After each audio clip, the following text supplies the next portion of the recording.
Travers, c'est un projet imaginé par Bordeaux Métropole autour du fleuve et des fleuves. Et l'idée, c'est de pouvoir réunir l'ensemble des initiatives autour de la Garonne. Au début, on n'était pas du tout parti sur ça. La commande était plutôt de faire une projection en fait sur des rideaux d'eau. Et pour des raisons technologiques, techniques, environnementales et aussi budgétaires, on est parti sur un tout autre concept. Cette mécanique événementielle, elle devait quand même répondre à un élément essentiel, c'était de révéler les faces cachées du fleuve.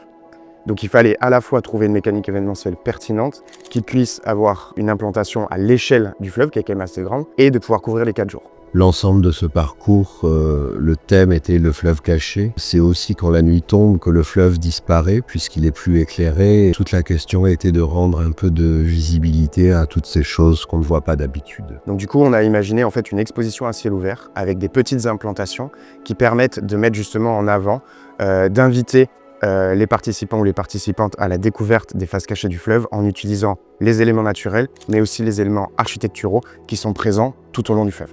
Lui voulait se sortir de la technique, donc il fallait trouver des astuces pour cacher la technique et donc à défaut de projeter sur ce sur quoi on a l'habitude de travailler, c'est-à-dire des surfaces de projection propres, prévues pour ça, etc.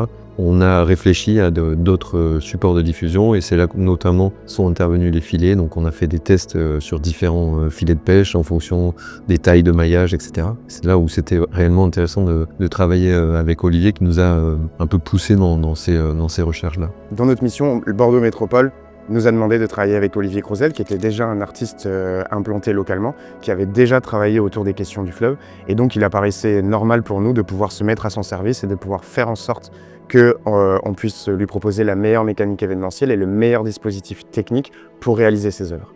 Et j'ai donc cherché dans les paysages des supports de projection qui pourraient être à l'échelle du fleuve, comme projetés sur le fleuve lui-même, projetés sur les piles du pont l'Aquitaine ou projetés sur des filets de plusieurs dizaines de mètres. On a eu plusieurs défis, plusieurs contraintes. Donc la première que je décrivais tout à l'heure, c'est la projection sur l'eau qu'on n'avait jamais fait. Donc ce qui est intéressant avec la Garonne, c'est que le fleuve est chargé de limon et c'est ce qui sert de support de projection. Donc c'est pas évident en soi. Effectivement, il faut le tester pour se rendre compte que ça fonctionne. On a tous été bluffés par le résultat. Projeté sur les limons du fleuve, où on est à la fois là et pas là, où l'image est nette et floue à la fois, a nécessité pas mal de tests pour arriver à quelque chose de poétique, on va dire, de ni flou, ni réel, ni vrai, et un peu vrai à la fois.